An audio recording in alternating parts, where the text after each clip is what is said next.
मग एखाद्या विशिष्ट समाजावर कारवाई होते, आपण चर्चा होते. पण ते गुन्हेगार जर समाजात असतील तुम्ही करणार का? मला आश्चर्य वाटलं, एक जर्मन बेकरीचा आरोपी, त्याच्या अंत्यविधीला हजारो लोक जमतात. देश कोणत्या दिशेला चाललाय?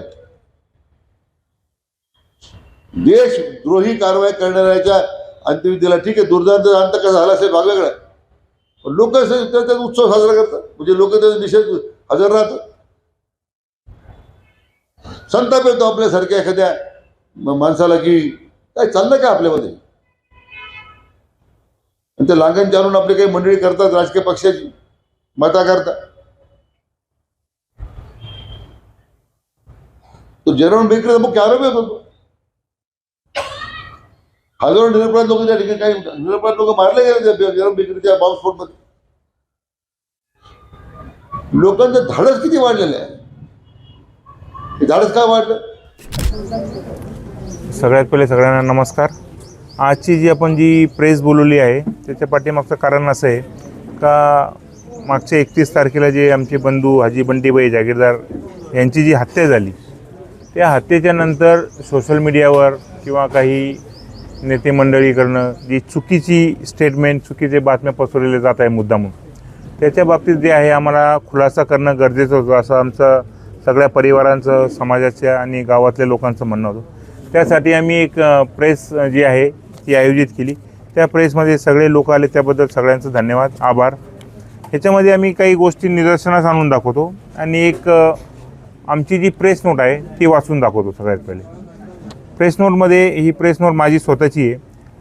श्रीरामपूर येथील असलम शब्बीर शेख उर्फ बंटी जागीरदार यांच्या हत्येनंतर त्यांची बम ब्लास्टमधील आरोपी म्हणून सर्वत्र जाणीवपूर्वक खोटी माहिती देऊन बदनामी करण्यात आल्याचे आरोप मी केलेले आहे.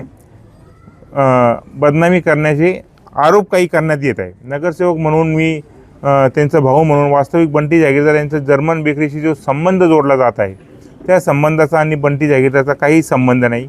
तसेच जंगली महाराज रोडवर झालेल्या बॉम्बस्फोटामध्ये बंटी जागीरदार यांच्याविरुद्ध कोणताही सबळ पुरावा नसल्याचे मुंबई उच्च न्यायालयाचे आपल्या आदेशात स्पष्टपणे निरीक्षण नोंदवले आहे.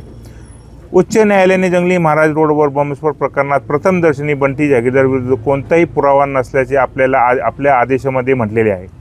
जर्मन बेकरी, जे विशिष्ट करून जे जर्मन बेकरी म्हणून जे सोशल मीडियावर किंवा काही राजकीय लोकांकडून जो उल्लेख होतो तो अगदी चुकीचा आहे. जर्मन बेकरीमध्ये बंटी जागीरदार याचा काही संबंध नाही.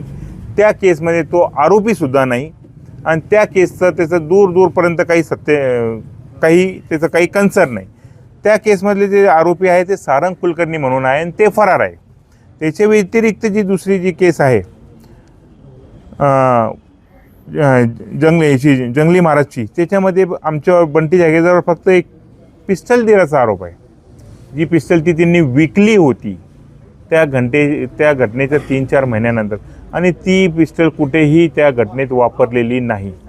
त्या घटनेमध्ये एकही माणूस जो आहे तो मरण पावलेला नाही. हे आमचं प्रेस नोटच्या मार्फत आम्ही सांगितलेलं आहे. आता ही प्रेस नोट आहे. आता याच्यामध्ये आम्ही काही गोष्टी जी आहे आपल्या इलेक्ट्रॉनिक मीडियाच्या बाबतीत जे आहे ते सांगू इच्छितो.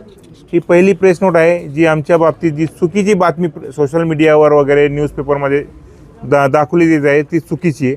त्याच्यानंतर एक दुसरी प्रेस नोट आहे आमची, ज्या टोळींवर आम्हाला शंका म्हणजे खात्री आहे, त्या टोळीच्या बाबतीत कसे जिल्हेभर जे आहेत ते गुन्हे आहेत ते कसे पेंडिंग आहेत, त्या गुन्ह्यामध्ये ते मागच्या 12-12, 13-13 वर्षापासून ते फरार आहे. त्याच्या बाबतीत एक प्रेस नोट आम्ही आपल्याला दिलेली आहे. त्यांच्यावरचे असलेले केसेसची सेक्शन कोणती आहे ते आम्ही आपल्याला या माध्यमातून दाखवू इच्छितो. गंभीर स्वरूपाचे सगळे सेक्शन आहे. कोणते केसेस त्यांच्यावर पेंडिंग आहे, चालू आहे, त्याची आम्ही आपल्याला रेकॉर्ड दिला आहे. त्याच्या व्यतिरिक्त जे आमच्यावर ॲलिगेशन केलेलं आहे जंगली महाराज रोडच्या ब्लास्टच्या बाबतीत, त्याच्यामध्ये आम्ही हायकोर्टाची ऑर्डर, मुंबई हायकोर्टाची ऑर्डर, त्याच्यामध्ये पॅरा नंबर 14मध्ये स्पष्ट उल्लेख आहे का आमचा त्या घटनेशी काही संबंध प्रायमा फेसी दिसत नाही. ज्या केसेस आमच्यावर सांगतात का आम्ही हॅबिच्युअल क्रिमिनल वगैरे आहोत, त्या केसेसचा पण हायकोर्टाच्या ऑर्डरमध्ये उल्लेख आहे का 13 केसेसमध्ये आमची निर्दोष सुटका झालेली. ह्याच्या व्यतिरिक्त काल जे माननीय पालकमंत्री साहेबांनी जे चुकीचं गैरसमजुतीने जे वक्तव्य केलं ते ॲक्च्युली त्यांना ते कोणी ब्रीफिंग केलं असेल किंवा त्यांना ती चुकीची माहिती गेली असेल. आमची आपल्या इलेक्ट्रॉनिक मीडियाच्या मार्फत जी आहे ती विनंती आहे त्यांना का त्यांनी असं चुकीचं वक्तव्य करू नये अशी आमची त्यांना विनंती आहे. त्यांनी या सगळ्या गोष्टीची पहिले खात्री करावी. ही जर्मन बेकरी केसची जी आहे आम्ही रिपोर्ट ह्याला जोडलेली आहे. याच्यामध्ये आमचा आरोपी म्हणून आम्ही कुठेही त्याच्यामध्ये आरोपी नाही, आमचा त्याच्याशी काही संबंध नाही. ह्याच्या व्यतिरिक्त ज्या लोकांवर आम्हाला जी खात्री आहे का ह्यांनी हे हत्याकांडाच्या मागचे आका आहेत, जे गावातले टोळ्या चालवतात, त्यांच्यावर गंभीर स्वरूपाचे खुनाचे प्रयत्न, दरोडा, स्नॅचिंग, 376 सारखे जे केसेस आहेत ते गंभीर स्वरूपाचे केसेस यांच्यावर आहे आणि त्या केसेसमध्ये ते फरार आहे. आता ही साधी एक 376ची संगमनेरची केस आहे. ही जी केस आहे 2012मध्ये त्यांच्यावर रजिस्टर झाली आणि 2014मध्ये जी आहे ती सेशन कमिट झाली. तर 2014पासून हे लोक त्याच्यामध्ये फरार आहे आणि जे लोक 14पासून फरार आहे मागच्या 12 वर्षापासून ते लोक 12 वर्षापासून गावात फिरतात. चौकातले जर CCTV कधी आपण चेक केले SP साहेबांनी, ॲडिशनल SP साहेबांनी, तर ते दिवसभरातून 50 वेळेस ते गावात दिसतील आणि पोलिसांना साधं त्यांना एक समज देता येत नाही आहे मागच्या 12 वर्षापासून. इतकी गंभीर स्वरूपाची ही घटना असून आणि वैशिष्ट्य म्हणजे जे लोक आपल्याला स्वतःला धर्मरक्षक म्हणून तर ती 376ची केसमध्ये पण जी पीडित महिला आहे, जी मुलगी आहे, ती हिंदू समाजाची. इतकी निंदनीय घटना असताना आमची जी आहे आपल्या इलेक्ट्रॉनिक मीडियाच्या मार्फत आमदार साहेबांना, पालकमंत्री साहेबांना विनंती आहे का त्यांनी सगळी सत्यता तपासावी आणि डिपार्टमेंटला जे आहे त्यांनी डायरेक्शन करावं का जे गुंड प्रवृत्तीचे लोक आहेत, ज्या या घटनेमागचे लोक आहेत, ते कोणीही असो, कोणत्याही समाजाचे असो, त्यांना शिक्षा झाली पाहिजे अशी आमची त्यांच्याकडनं अपेक्षा आहे. त्यांनी डायरेक्शन तसे द्यायला पाहिजे SP साहेबांना वगैरे.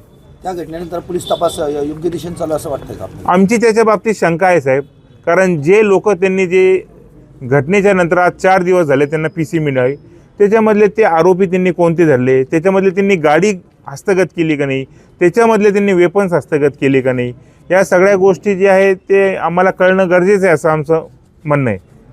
त्यांच्यावर डायरेक्टली त्यांचे आका म्हणून तुम्ही आरोप करतात, असं काय एव्हिडन्स आहे किंवा असं काय अंदाज आहे तुमचा का त्यांनी केलेला आहे? आम्ही ह्याच्या बाबतीत जे आहे FIRमध्ये आम्ही जे आमचं म्हणणं आहे ते दिलेलं आहे आणि त्याच्यानंतर आम्ही पोलीस प्रशासनाला वेळोवेळी जे घटना झाल्या सोशल मीडियाच्या माध्यमातून, काही गावातल्या व्यवहाराच्या माध्यमातून किंवा राजकीय माध्यमातून जे काही घटना झाल्या आहेत ते आम्ही सगळे जे आहे ते ॲडिशनल SP साहेबांना आणि पोलिसांना आम्ही ते दिले आहे आणि इथून पुढं बी आम्ही त्याचे ते जे आहे ते पहिले काही ओरली बोललो, पण आता आम्ही इथून पुढे जे आहे त्या सगळ्या गोष्टी आम्ही रेकॉर्डवर देणार आहे. आपण ज्या पद्धतीने पोलिसांना माहिती पुरवत आहे त्या पद्धतीने पोलिसांकडून सहकार्य होतंय का आणि तपास योग्य दिशेने चालतोय का? तपास आता साहेब, आता आम्ही ज्या वेळेस त्यांच्याकडे जातोय काही त्यांना माहिती द्यायला, आमच्याकडची जी माहिती आहे ते त्यांना द्यायला, पण ते आम्हाला त्यांची जी पद्धत आहे त्यांच्यावर शंका आहे. आपल्या इलेक्ट्रॉनिक मीडियाच्या माध्यमातून आमची अशी विनंती राहील SP साहेबांना, आमदार साहेबांना आणि IG साहेबांना का ही जी घटना आहे तिचा जो तपास आहे तो ICIT मार्फत व्हावा. महाराष्ट्रातील सर्व बातम्यांचे विश्वासार्ह व्यासपीठ, सकाळच्या सर्व सोशल मीडिया प्लॅटफॉर्मला लाईक, फॉलो आणि सबस्क्राईब करा. तसंच सर्व नोटिफिकेशनसाठी बेल आयकॉन प्रेस करायला विसरू नका.